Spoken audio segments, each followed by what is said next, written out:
Om Shanti. Let's meditate for some time. Sit still and quiet.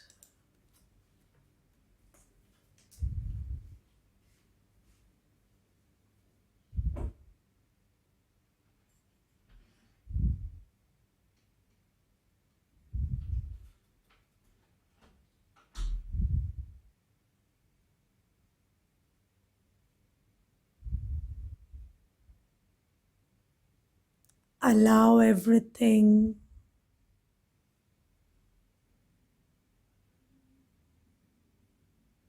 starting from your body,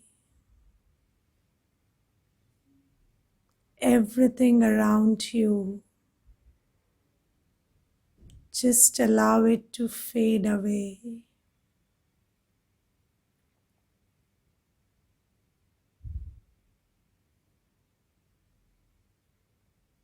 As you gently take your awareness to the seed that is you.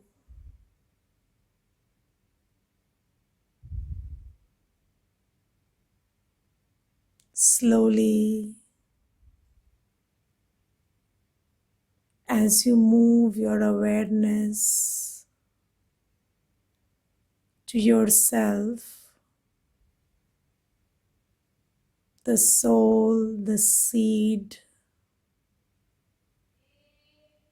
the core of your existence, everything else that is on the periphery, that is just an offshoot, starts to fade away.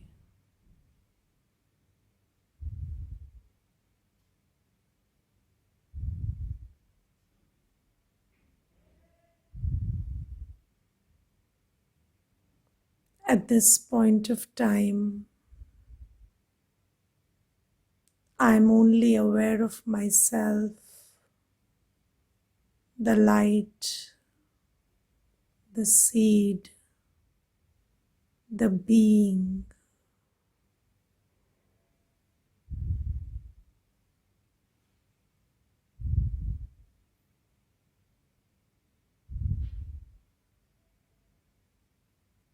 I am this pure energy made of light, very distinct from the world of matter in which I am operating. I am very subtle, very light.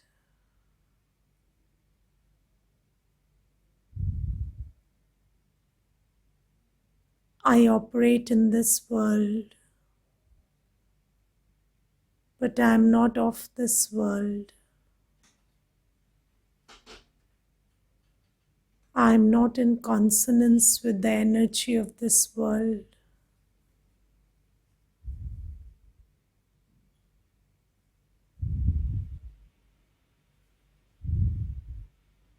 I am pure, blissful, ethereal, sublime, and the world around me is very gross.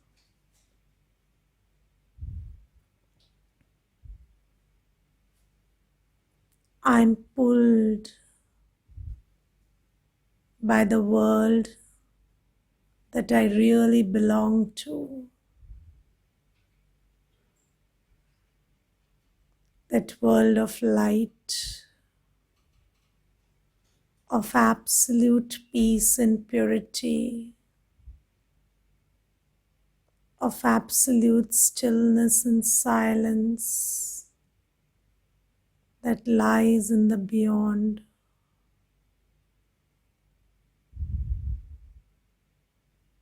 Through some magical mental switch,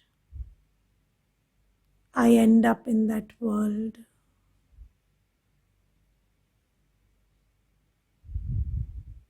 I, the star, find myself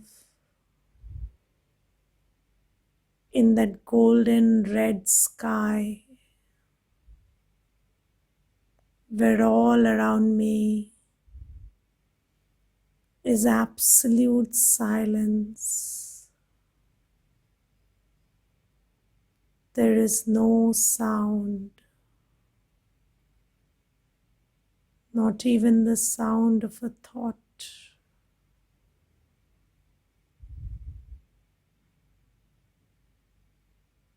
This world is absolutely still. There is no movement.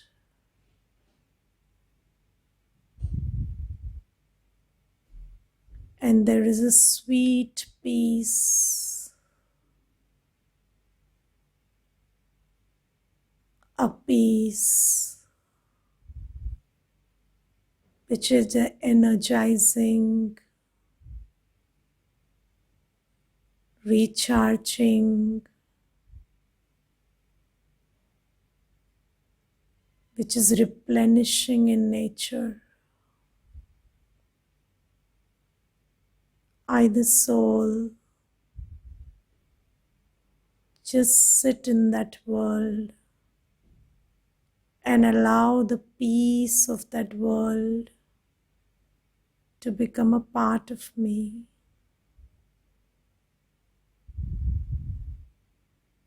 I soak in the peace of my home, the world of peace.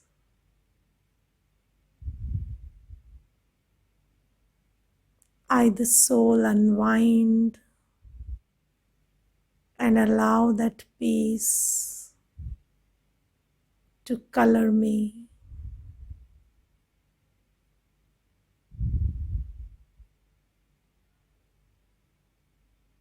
I sit in this experience for some time.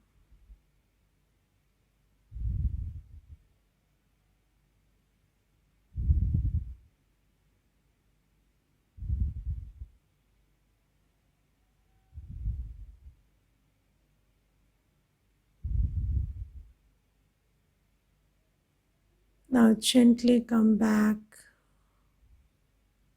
to the consciousness of this dimension.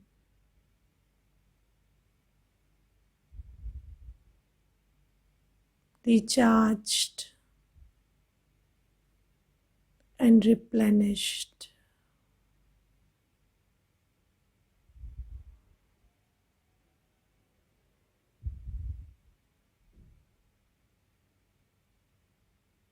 Om Shanti.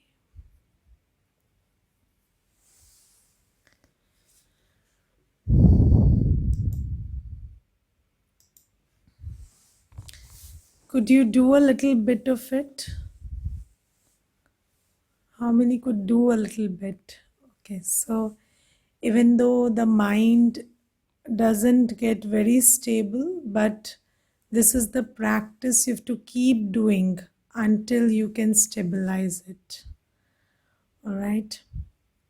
Now,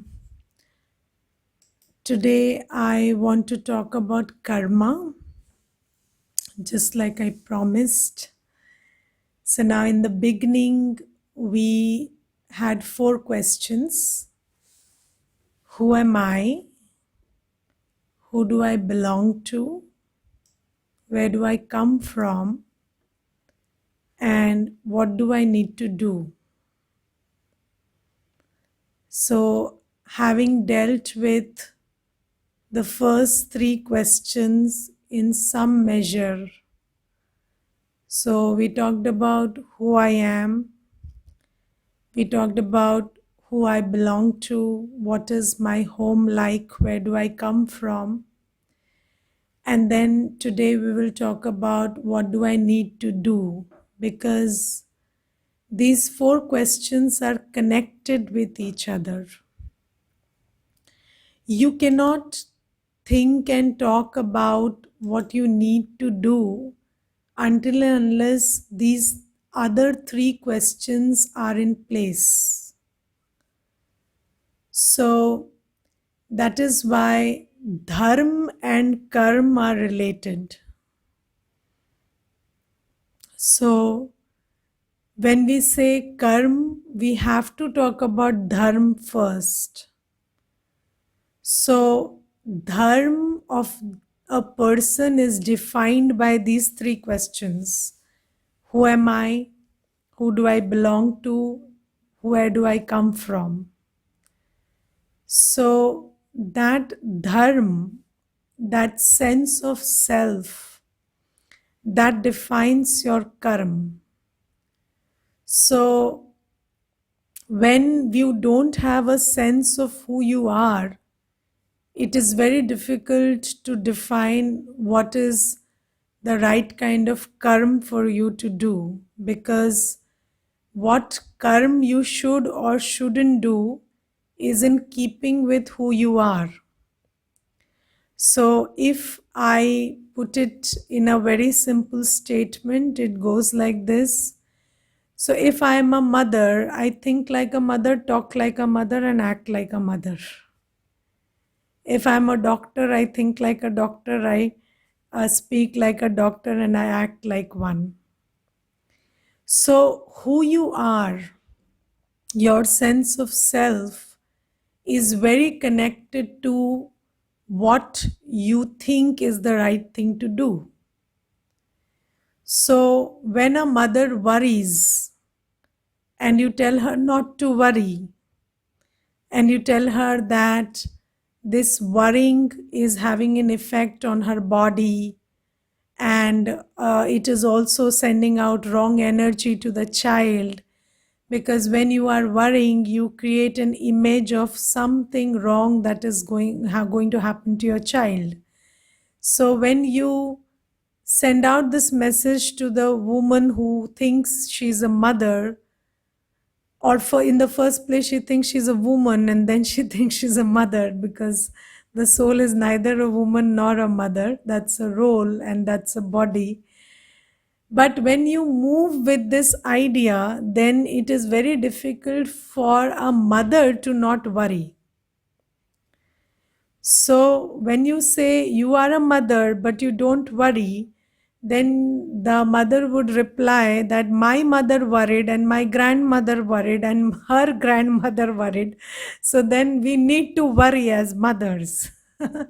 So we can't not worry despite being a mother.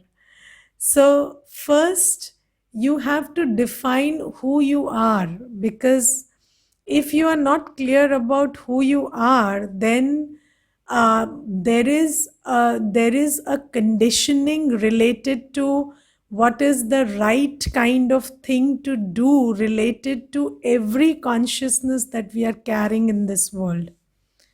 Okay, so if I am a businessman, then I would say that as a businessman, it can't be fair. So I have to work for profit. So then I have to do some corruption. And then if somebody tells a person who thinks he's a businessman to be very honest and completely clear in his transactions, then that person says, no, that is not possible, because a businessman needs to be corrupt. But then we need to ask ourselves whether we identify very strongly with the roles that we perform, or these chapters that we are attending is shifting our consciousness to the real me and to the real one that I belong to. Right. So now, if I am a child and I belong to my parent, then I need to do whatever they want me to do. Right. And then sometimes, children will say that I am a child and my dharma is to obey my parents.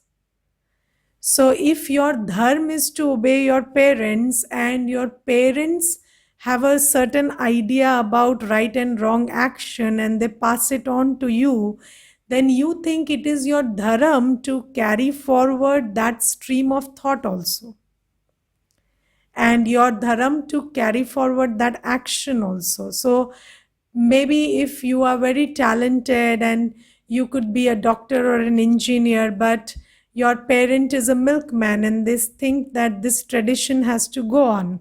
And then you think, I as a child, it is my duty to fulfill my parents' dreams.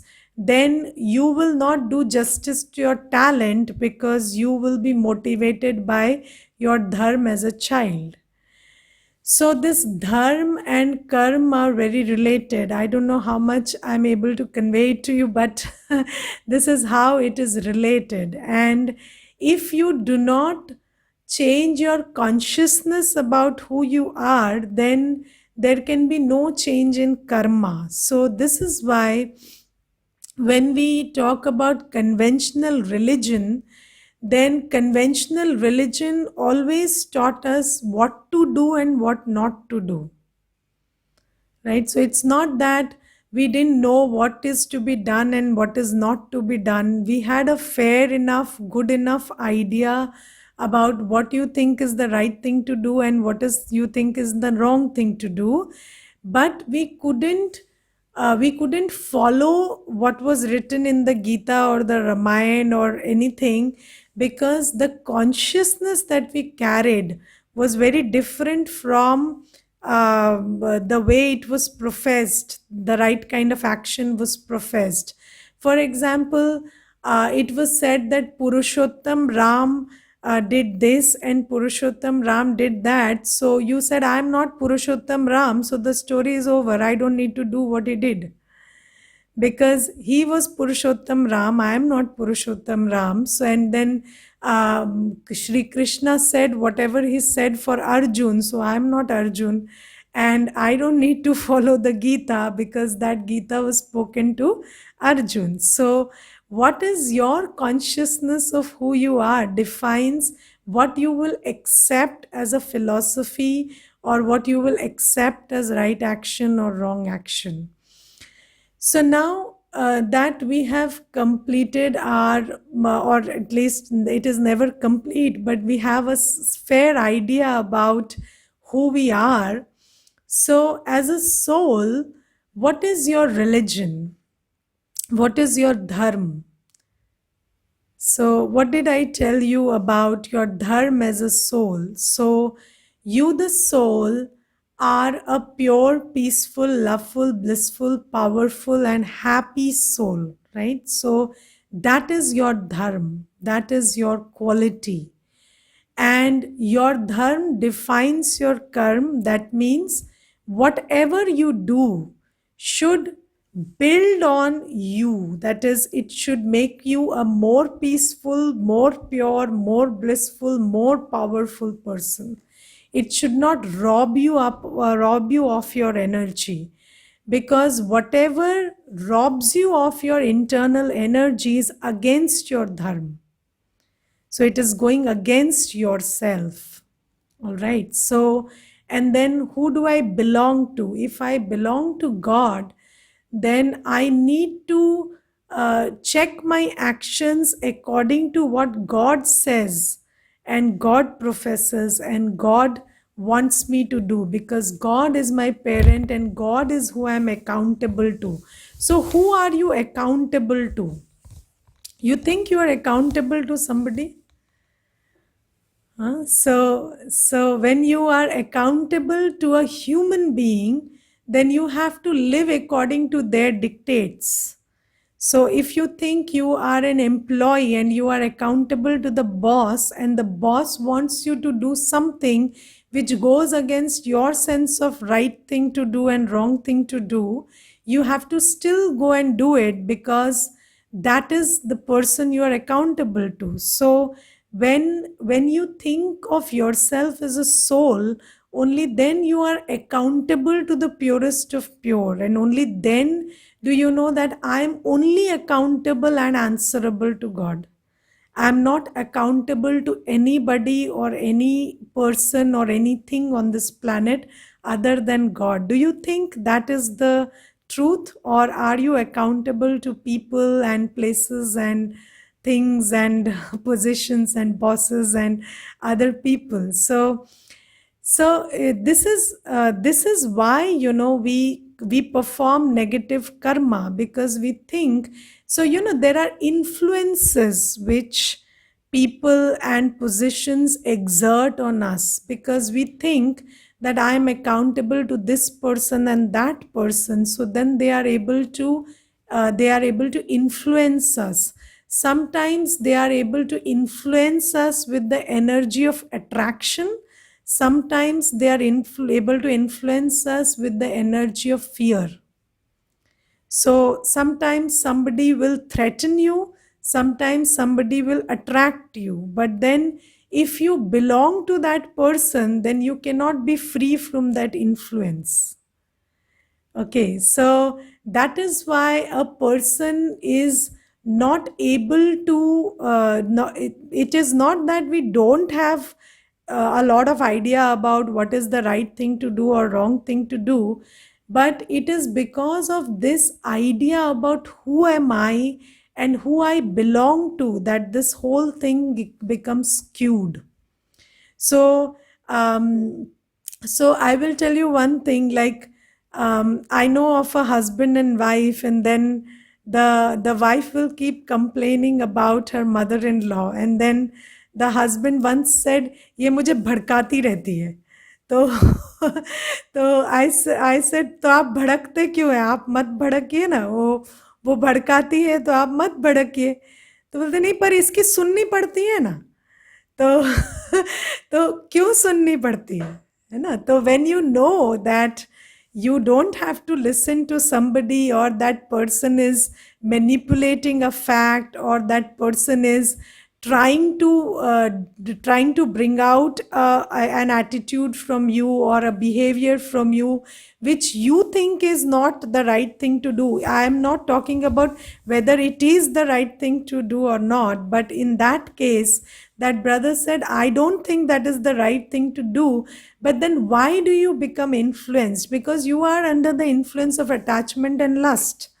So that is why you have to listen to that other person. So when you are under the influence, whether that influence is the form of a form of fear or in the form of attraction, mostly these are the two major influences.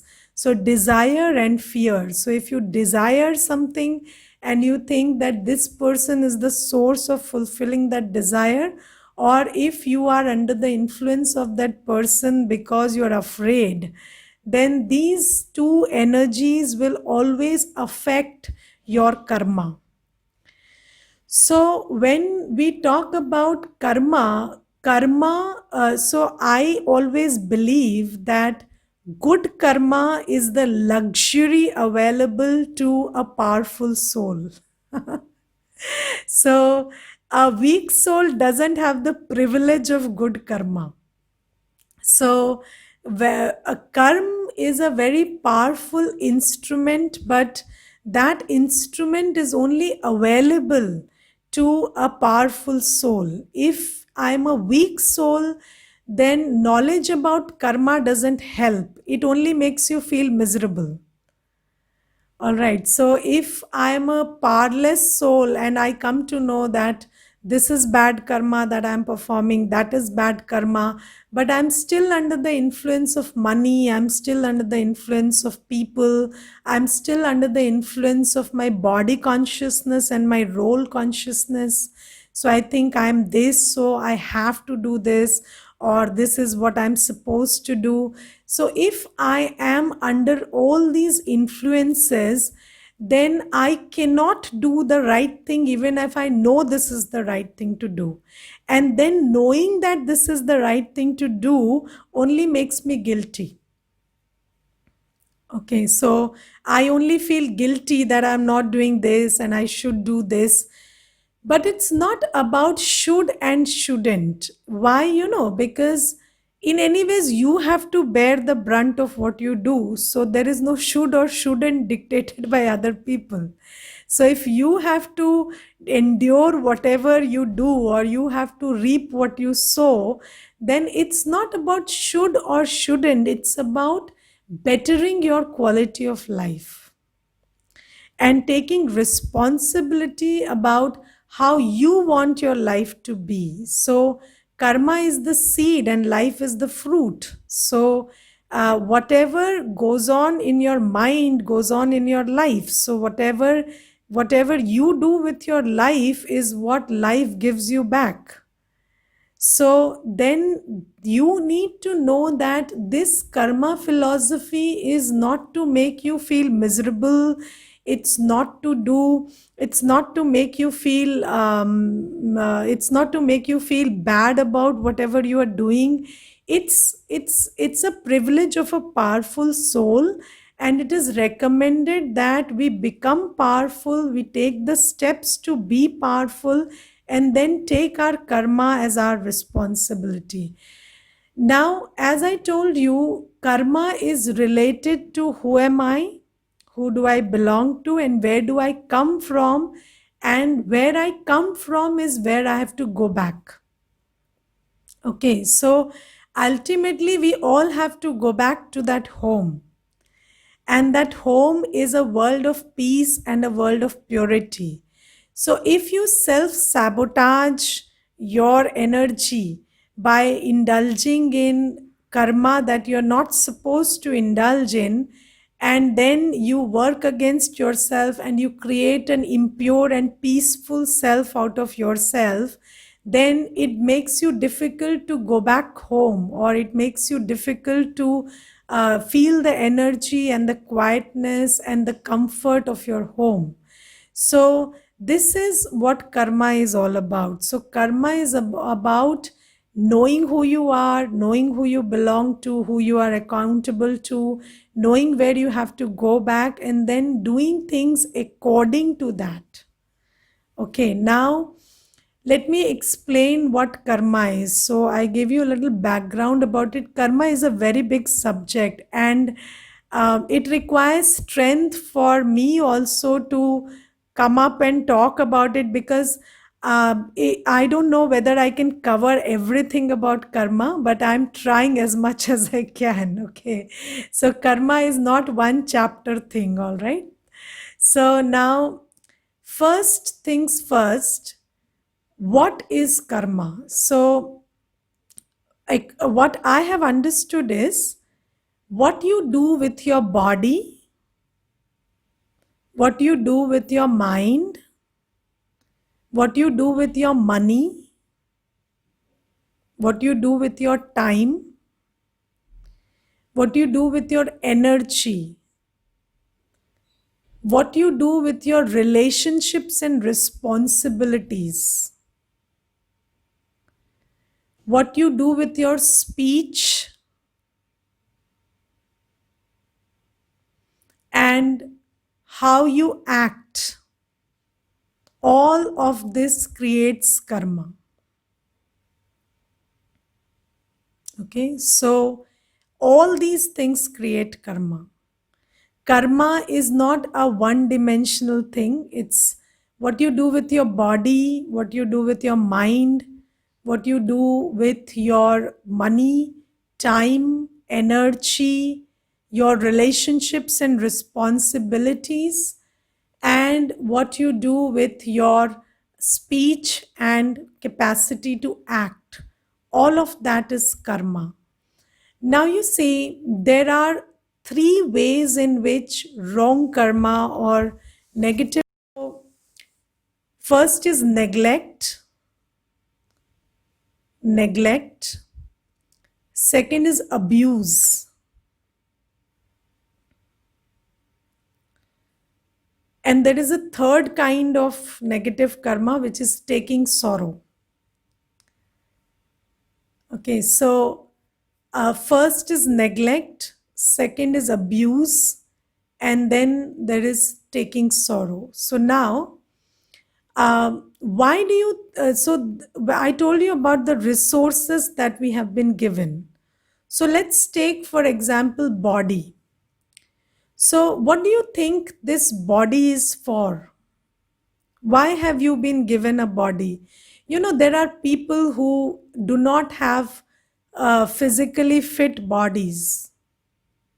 Okay, so they don't, people who have bodies that are not perfectly formed or they are deformed in some manners, and you have a body which is well functioning. So why do you think you deserve this body, or why is it that this body is available to you? We could have had a body that could have been a burden to us, right? But we have this body, and whatever we have been given is given to us in trust. So we are a trustee of whatever we have. So it is two responsibilities that we need to fulfill through whatever is given to us. First responsibility is enhancing your quality of life and being. Okay, so you have a responsibility towards yourself, the soul. So you have to use your resources in a way that you, the soul, become better and elevated through your actions. And second is to earn blessings and perform good karma through it. So you have got your resources so that you can build on your capacities and also do good for others and earn blessings and good karma. So these are the two reasons why you have been given what you have been given. All right. So when you have a body, so that body is not here for sense gratification. So nowadays, what we are doing is we are abusing our body. So what is abuse of the body? So if you use your senses and your body only for sense temporary gratification, that is called abuse of the body. So if you smoke cigarette through your mouth and drink alcohol and drugs through your mouth, and then you plug in these earphones and listen to shitty things all day, or you keep straining your eyes watching content that you shouldn't, then all this is abuse of the body.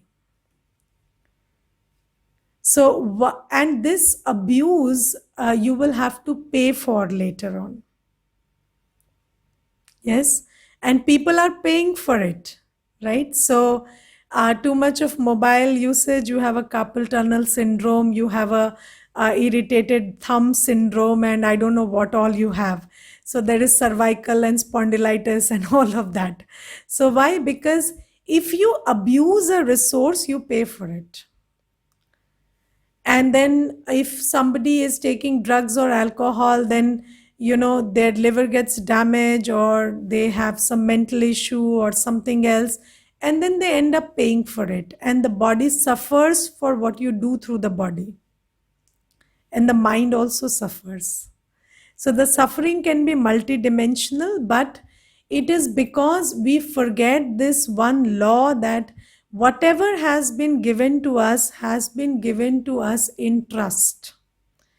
And if you abuse it or you neglect it, so the second aspect is neglect. So if you are not abusing it, but you are neglecting it, for example, this is a resource, but you're not taking enough care of it, which is you're not feeding your body well, or you are not giving it enough exercise, or you are not giving it enough sunlight and air and whatever it needs, then also your body will penalize you. Okay, so whatever you have is available to you in trust, and you neither have to neglect it nor have to abuse it. Okay, so you are a soul and you are not here. So this is not some dimension where you have come to just, I think that we have this bizarre idea that now that we have come to the planet, then everything and everyone and every object and resource around us has a duty to just keep gratifying us.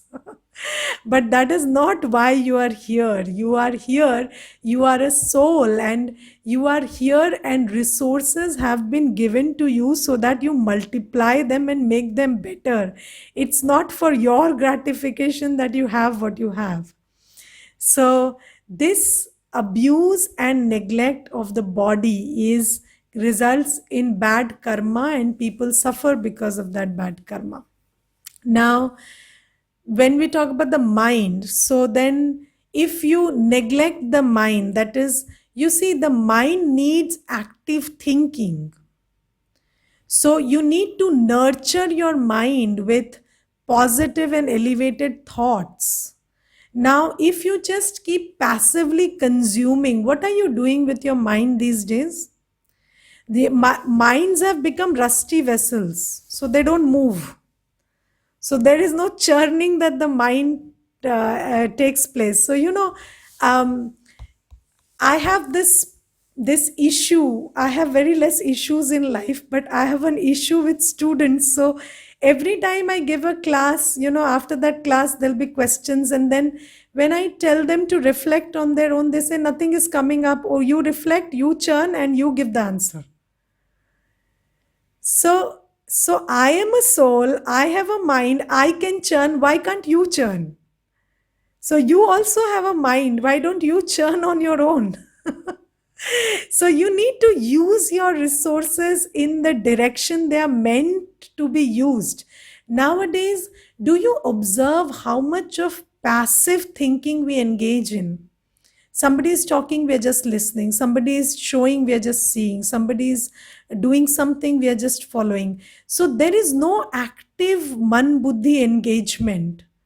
So we are not consciously thinking, or we are not operating this vessel consciously at all. And that is why slowly, gradually, this mind is becoming totally unfunctional and redundant, and that is why these mental illnesses are coming up. So this is why you need to consciously engage your mind, not neglect it. So you need to give it the exercise and diet it needs.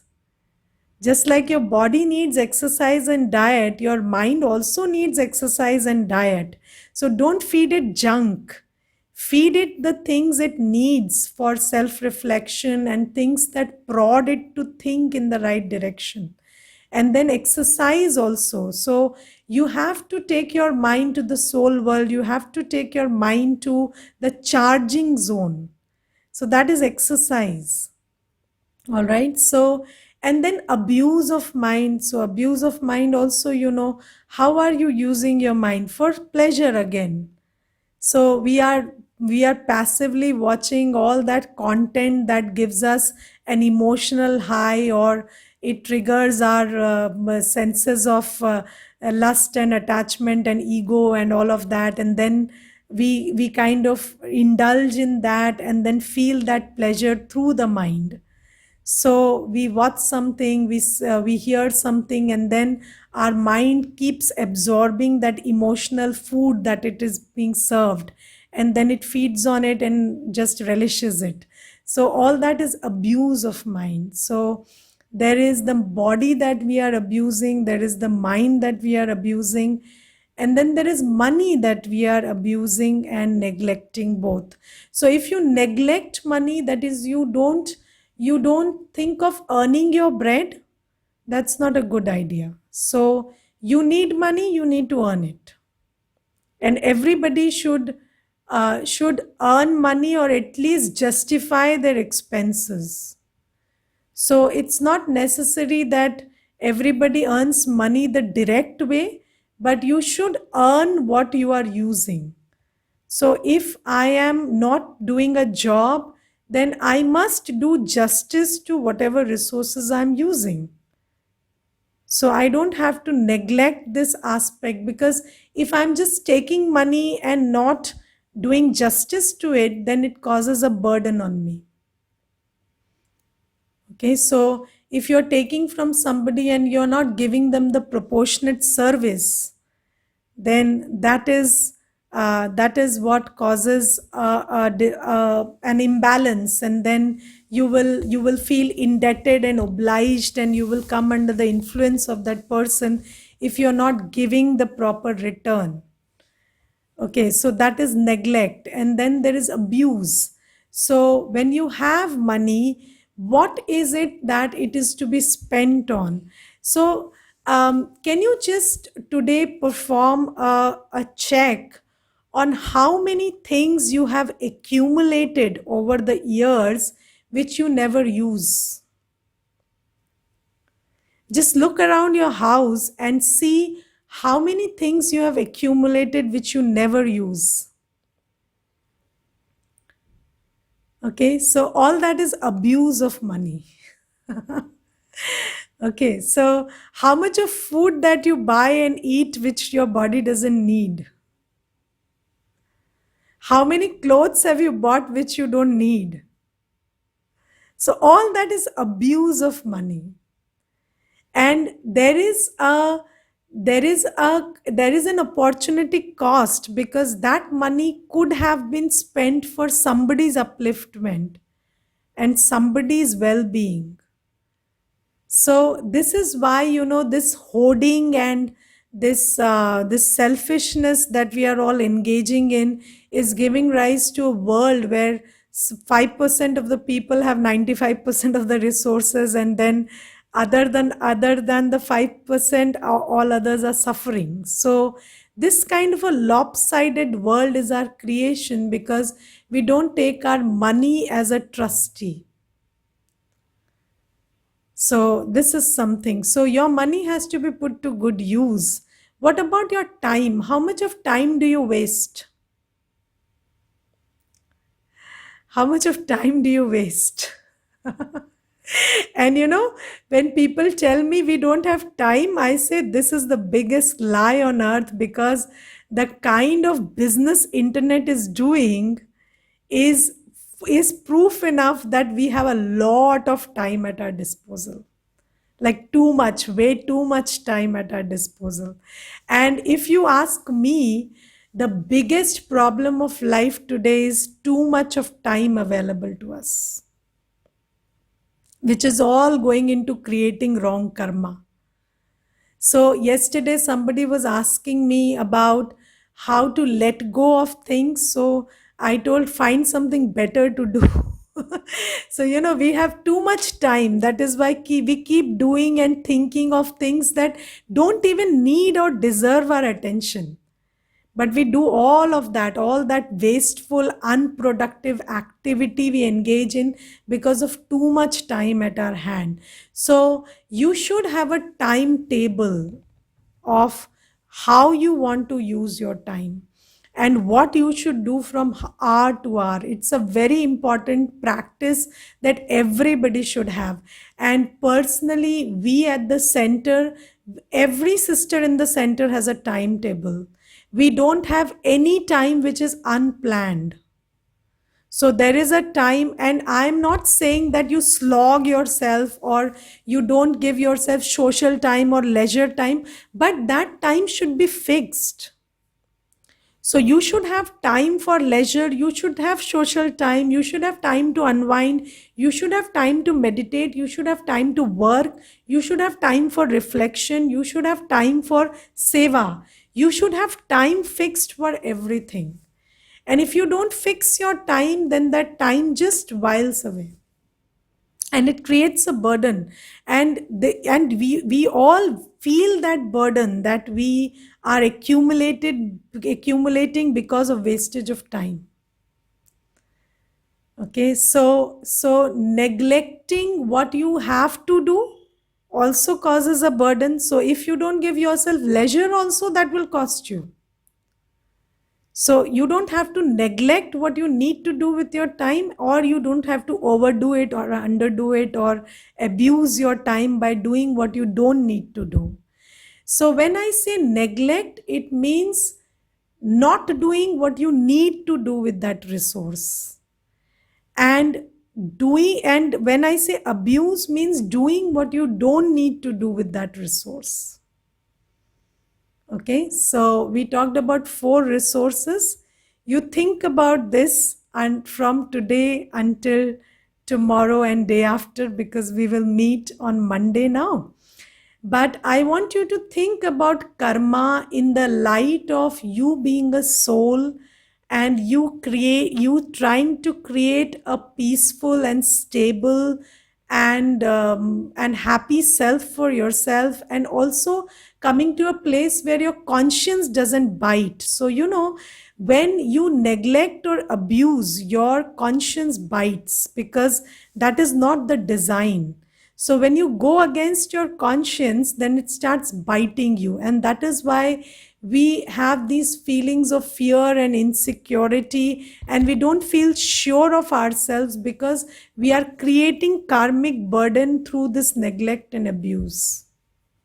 Okay, so we will talk about how we are abusing other resources. Also, we will talk about how taking sorrow is a bad karma. But for now, I want you to think about whatever we have done until now, because you need time to digest also. So I can keep feeding you a lot, but then if you don't digest, it doesn't turn into spiritual health. So let me take up some questions and then we'll finish with the meditation. So, we have to be accountable to people to live in this world. Um, we don't need to be accountable to people. We need to work with people, we need to fulfill our duties and responsibilities, but we are not accountable to people. Okay, so for example, today I give you a right to judge whether I am a good teacher or not. You're going to kill me. So I'm not accountable to you.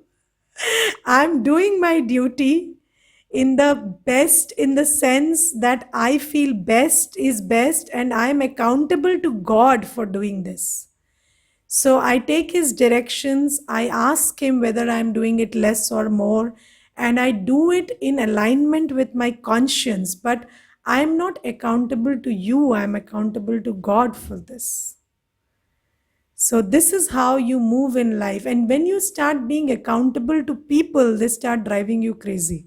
So, this is why most people around us are driving us crazy. I will tell you one incident in this. I had a boss, and he once told me that you don't know what I can do to you. So I said, perhaps you don't know that you can do anything, but you can't do anything to me. You may be very powerful, you can do anything on earth, but you can't do anything to me, because what happens to me is decided by my karma. And if my karma doesn't allow, you can't do anything to me. You can do anything in the world. I don't doubt your power, but you can't do anything to me until and unless I have sown the seeds of that karma. And that person got so scared with this answer. You should have seen the look on his face. So you should always know that nobody can do anything to you until unless you deserve it according to your karma. And if you deserve it, then anybody can become an instrument for that. So you don't have to be afraid of people, or never think that somebody can give you something or take away something from you. Nobody can do that. Okay, so never be accountable to people. Yes, I told you that karma is involved in relationships and responsibilities. So you don't neglect what you need to do in a certain relationship, you don't abuse it, but you also know that having done your best, you don't need to be afraid. Okay. We are definitely accountable to God, but if we are in a certain role that's given to us, we also need to adhere to that as well. Is this idea not right? I gave you the answer, right? So you have to be. I will talk about accountability. I will talk about karma in relationships on Monday. So we will come to know. So you see, For example, your child is not well. What is your responsibility in that situation? Is it taking care of the child or being worried about the child? It is taking care of the child. And if you are worrying, you are abusing your relationship because you are giving an energy which they don't deserve. So that is why when we get attached, we overdo. We do something that we are not required to do or that which is not part of the relationship. For example, my duty towards a certain person is to facilitate them, not to please them. Okay, so in relationships, you should know that you have to do your duty. It's not your duty to keep them happy because keeping them happy is their duty to themselves. So you don't try to please people. You do what you are required to do in that relationship. And if they are not happy with what you are doing, that's their problem and they need to sort it out. And then you should also remember that you don't get unhappy because they are not happy. Because this is your duty to yourself that you stay happy and keep doing what you need to do, and they will find their happiness sometime or the other. Okay, so this is about, we will talk about karma in relationship. It's a big one, and we will talk about where the line lies and what we need to do and what we don't need to do. But now I want you to think about it for 2 days so that you come up with some ideas on your own also. Is doing wrong thing for good cause right? So I don't know whether there is a wrong thing or a right thing, because wrong or right is intention plus action. So when you talk about karma, it is intention plus action. So the intention is also what defines the quality of karma. So if somebody is a heart patient and I am concealing the fact from him that he's a heart patient so that he doesn't get a heart attack, so my intention is part of my karma. So it's not a wrong thing for a right cause. So there is no right or wrong per se, because karma by definition is intention plus action. So the intention is part of the karma. So you cannot decide a karma being wrong or right just on the basis of the act. So that's why there is no right thing and wrong cause or wrong thing and right cause. No, there's nothing of that sort. Okay. Is everything in destiny prefixed fully? We will talk about this prefix thing, but right now we are talking about karma. So I would like you to deal with these two subjects individually very well so that you can amalgamate them in a proper manner.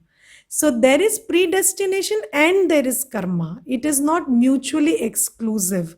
So first we will understand about karma and then about predestination.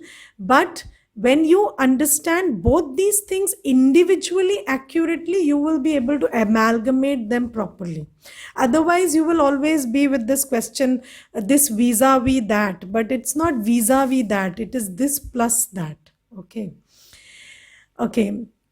If at work we are asked to do something that we feel is not right, but it's important because the client is asking, how do we say no?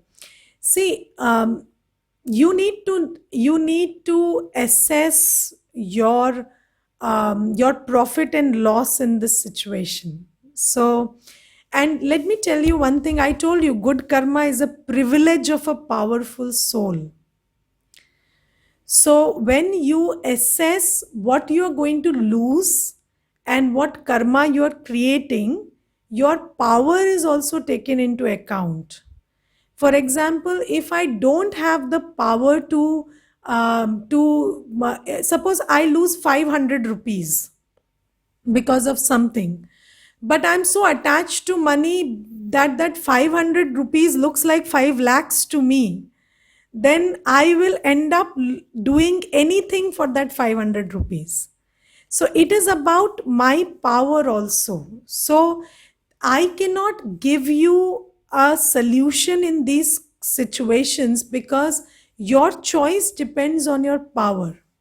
So some people will choose to be beaten up but not leave that place. Okay, because for them, saying no and going to their parents' place and then facing what other people are saying is more difficult than putting up with the beating. So it is in relationship to your internal power that you make choices. So if I was in this situation, then I would say no, because for me, my integrity is of highest value. So I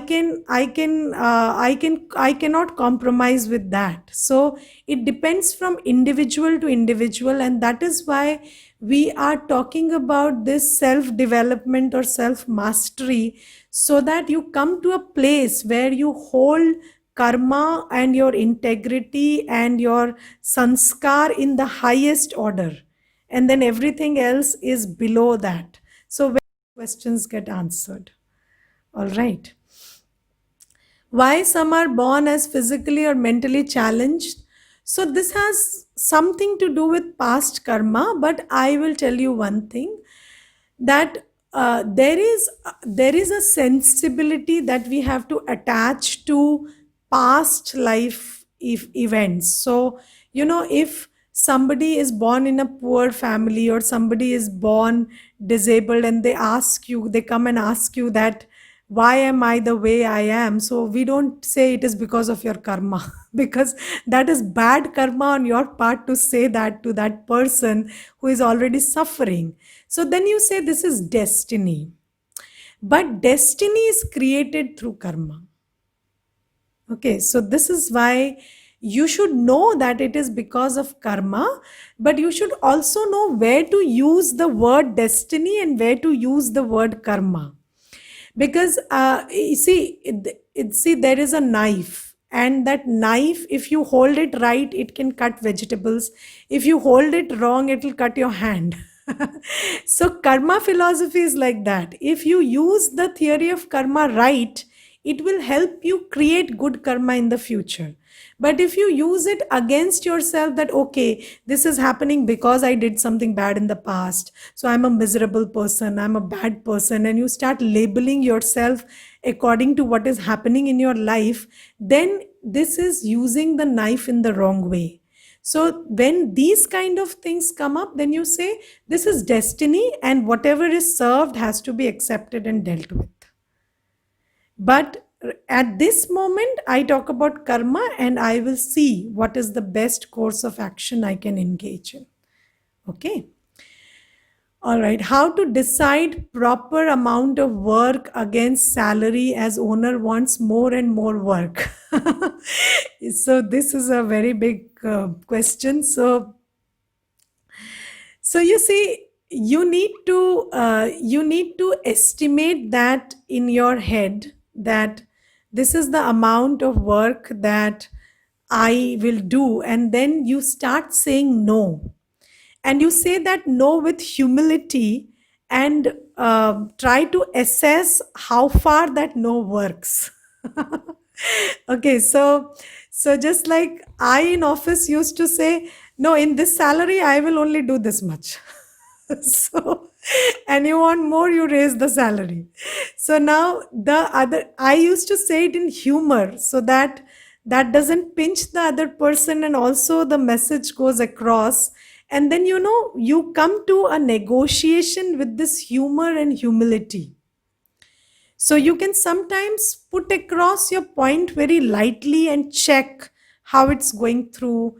And then you can slowly, gradually nudge it a little, and then come to an agreement, because you have to work with somebody. So you have to build consensus, and this consensus building is an art. So you keep proposing, and then you keep nudging as much as the room allows.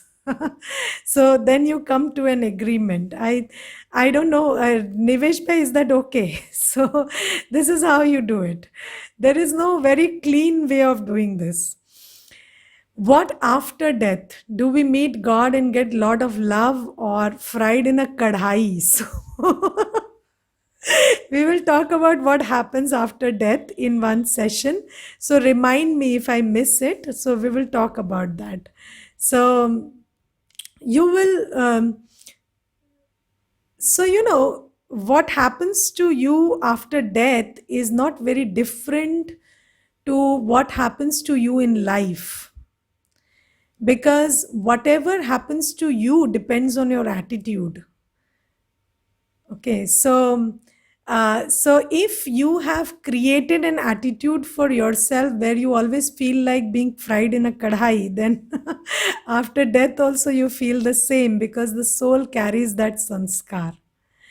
And if you lead your life like God is giving you a lot of love, then after death also you feel the same. Okay. What is a weak and strong soul? So, a weak soul is a soul who is able to stay stable, peaceful, happy, powerful, come what may. Doesn't get upset in situations. The situations are not able to influence the soul. And any soul which is very easily influenced is a weak soul. If we are drinking only during social engagements and not as an addiction and have a control of our mind and actions, is it okay? So so I don't know whether you are in a position to assess whether your actions are in control and noble after you have drunk. So you don't know what actions you are performing in that ebriated state. So you think you are in control. Everybody thinks they are in control. Does an angry person feel I am out of control? You try reasoning with an angry person that you are angry, they will make you angry.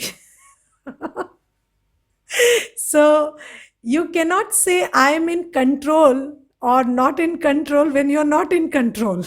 So when you're drunk, you're not in control. So you don't know whether you are in control. So that is why, and also, everything becomes a sanskar. So what you do today will become your personality trait tomorrow. So don't go the road where you don't like the destination of it. Okay, so this is my recommendation, and everybody is free to choose for themselves. But then this is what God recommends. So don't go down the road where the destination is not good. Why some people pass this world peacefully and some people suffer and pass through this world? Because some people pass this world. This can be explained through an example. So a boat sails in water, but if the water enters the boat drowns. So some people live in the world and some allow the world to live on their mind. So if you live in this world, you are like that boat sailing in water, which is good. But if you allow the world to linger on your mind, then it is like that water entering the boat and then you drown. So this is the key how to live peacefully in the world. Is it correct to believe that whatever happens, happens for good? Yeah, yes, that is true. And that everything is about what you make of it, right? That is also true. Because this also makes us complacent with the idea of even if I make a wrong decision, it's okay. See, there is a difference between I made a wrong decision and I make a wrong decision. So when you started, you said everything happened for good, which is fine. But, and if you think in hindsight that this was something I shouldn't have done, but I did it, what can you do about it now other than accept and make it right? Okay, so whatever happened, happened for good. Right now, what I do is a very proactive action. It is not a complacent activity. It's a very proactive thing that I do in the light of what I think is needed to do to correct what I did in the past. Okay, so this is how you move. So you accept what you did and be very vigilant and very aware about what you're doing right now. Okay, so you got the balance. Okay, Om Shanti. Chalo, let's meditate and then we'll meet on Monday.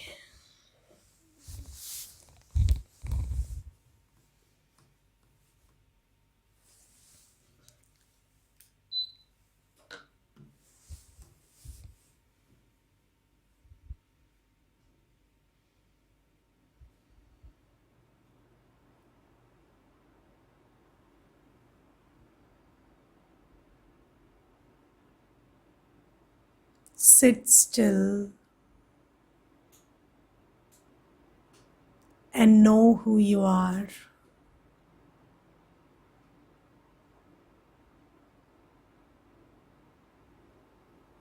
I am a soul accountable to God alone.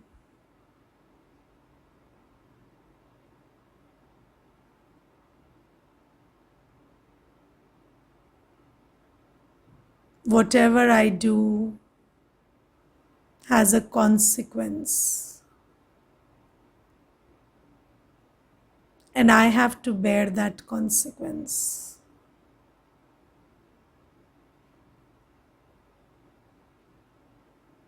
I am a knowledgeful soul.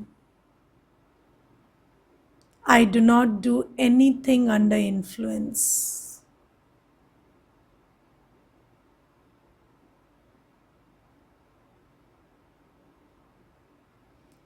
I take care of every karma that I do.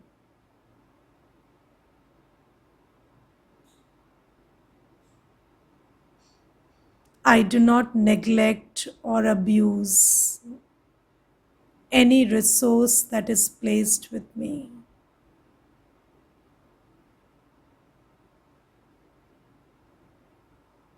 I operate as a trustee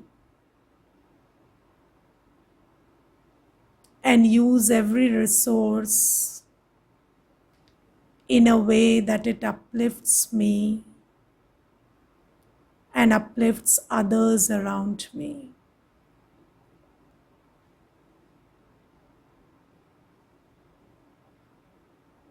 Sit with these thoughts for some time.